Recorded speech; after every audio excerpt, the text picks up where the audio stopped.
Kapapasok na balita, aprobado na po sa Kongreso ang dagdag na pundo ng COMELEC para sa November 2, 2026 barangay at SK election.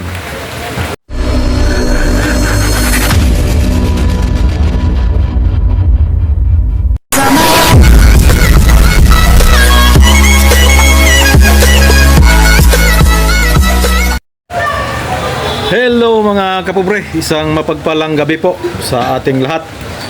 Time check, alas 6 na po ng gabi mga kapobre. At pizza 25 na ng September.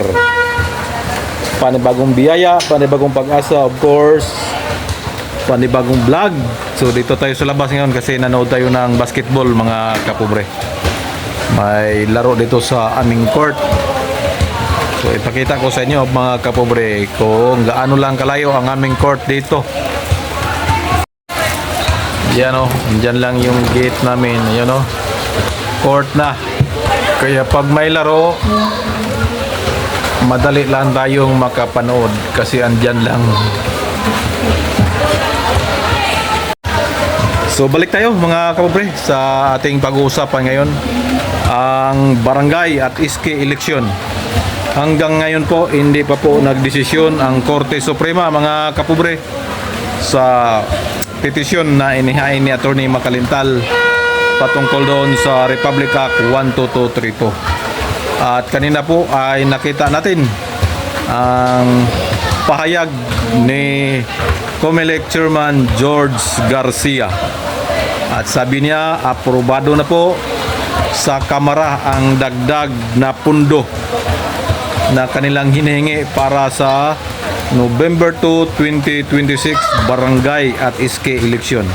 At ang hinihintay na lang ay kung mapasa yan sa Senado at aprubahan ay ayos na ang buto-buto.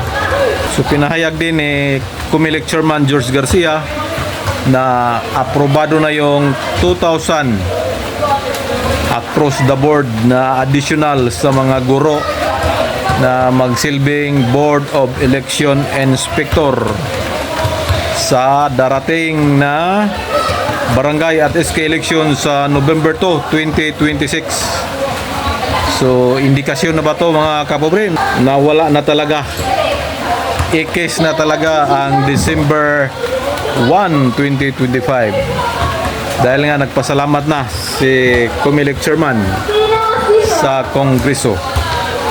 So para klaro mga kapobre, panoorin natin tong pahayag ni COMELEC Chairman Erwin George Garcia. Here we go. Ito po yung regalo na natin sa ating mga guro sa darating na eleksyon ng susunod na taon.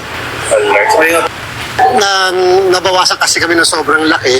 Pag barangay ng SK, lagi tayo ang honoraria ng mga teachers 10,000 at 9,000 lang.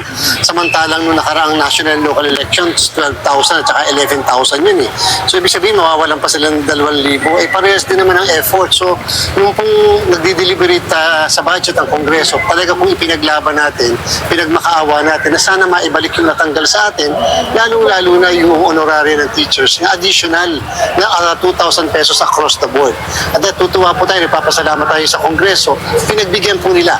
So therefore, kung maipapasa po ito, magiging batas, ay at hopefully ma-approve din ng Senado, ay magkakaroon ng dagdag na 2,000 piso across the board ang lahat ng mga guro natin na maglilingkod sa barangay and SK elections ng November ng 2020. So of course, maliban po dyan, ay magkikreate po tayo ng additional na 10,000 na mga presinto sa buong Pilipinas. At dahil po dyan, dagdag yan ng mga teachers, dagdag ng mga election paraphernalia, ballot boxes, balota, dahil meron po tayong dagdag na mga botante para sa barangay and SK election. Hindi ko po alam kasi kung saan nanggaling yung bibigay sa amin na 7 billion na dagdag na budget para sa COMELEC, pero siguro po kung doon nanggaling yan, napakalaking pasalamat po ng Commissioner Elected ng Demokrasya na pupunta ito sa ikabubuti po ng mga guro natin, na sadya namang bayani natin, lalo na pag-araw na eleksyon, at nangangailangan ng ating pong ekstrang atensyon. Kahit kahit man lang konting dagdag sa honoraria na tinatanggap nila. Sir, di ba last time dito sa national local election, biglang may 1K na dagdag pa, aside sa 2,000 pesos. Wala sa Malacanang pumunta yung 1,000 dati. Mula kay Presidente.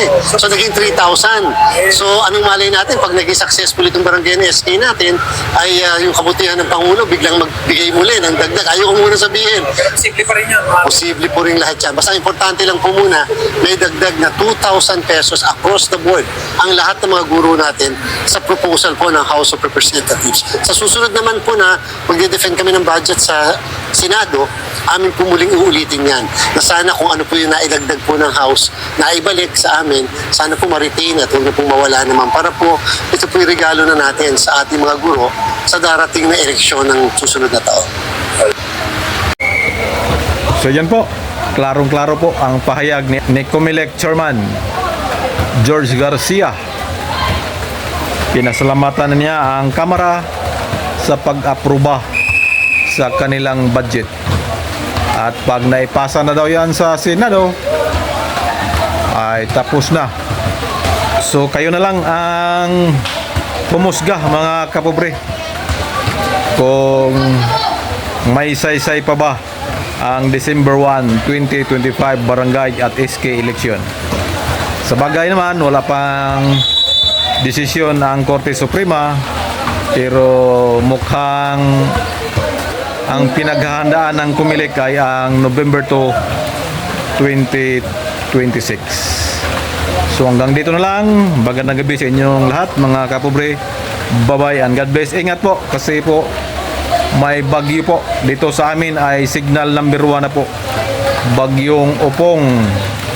Tropical Storm Opong. So keep safe everyone. Bye-bye and God bless.